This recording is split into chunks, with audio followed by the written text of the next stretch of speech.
Hello bachcho, let's see the question. The question says the critical angle between an equilateral prism and air is 45 degree. If the incident ray is perpendicular to the refracting surface, then उसके बाद यहाँ पर पूछा है क्या होगा। चलिए इस क्वेश्चन को सॉल्व करते हैं। इस क्वेश्चन को सॉल्व करने के लिए जो हमारा यहाँ पर की कॉन्सेप्ट इस्तेमाल होगा, दैट की कॉन्सेप्ट इज, हम यहाँ पर टोटल इंटरनल रिफ्लेक्शन वाले कॉन्सेप्ट यहाँ पर अप्लाई करेंगे।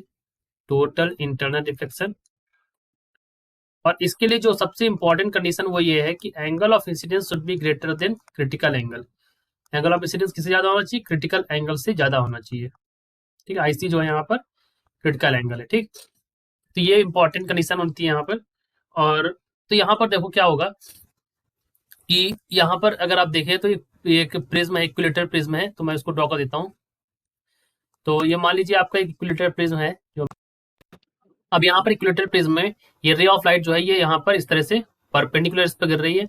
तो परपेंडिकुलरली अगर गिरेगी बच्चों तो परपेंडिकुलरली ये आगे निकल जाएगी इस जगह से ऐसे।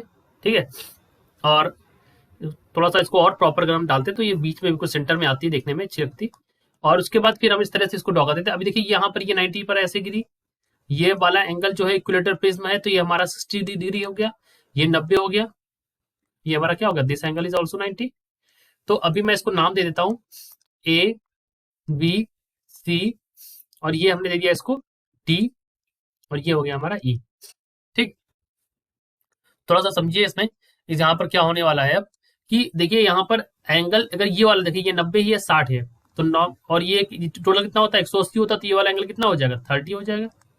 ठीक है, 90 60, तो ये कितना हो जाएगा? 30, बिकॉज यहाँ पर एंगल से प्रॉपर्टी ऑफ ट्रायंगल से ये तीनों का सम 180 होता है।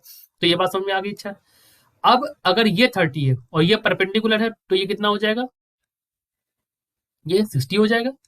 ठीक है, तो एंगल क्रिटिकल एंगल क्या दे रखा है? क्रिटिकल एंगल दे रखा है 45, और यहाँ पर एंगल क्या बना जा रहा है? एंगल बना जा रहा है 60 डिग्री, यानी कि एंगल ऑफ इंसिडेंस जो है वो ग्रेटर देन क्रिटिकल एंगल वाली कंडीशन आ रही है। यहाँ पर हो जाएगा टोटल इंटरनल रिफ्लेक्शन, और ये जो है ऐसे परपेंडिकुलरली यहाँ से थर्ड सरफेस से इससे पास हो जाएगा। राइट, तो अब हम अपने ऑप्शन को चेक करें। तो इन्होंने कहा after deviation image from the second reflecting surface, नहीं, it is totally reflected on the second surface and emerge out perpendicularly from the third surface in air. हाँ ये सही है, ये थर्ड सरफेस से बाहर निकल जाएगी और यहाँ पर टोटल रिफ्लेक्शन हो जाएगा। ठीक है, और ये जो कहा इन्होंने कहा कि emerge out of first surface, तो ये भी गलत हो गया, और यहाँ पर डी वाला तो गलत है। तो यहाँ पर करेक्ट ऑप्शन हो गया ऑप्शन नंबर बी हमारा यहाँ पर। So this is our answer. I hope you understood it well. Best of luck.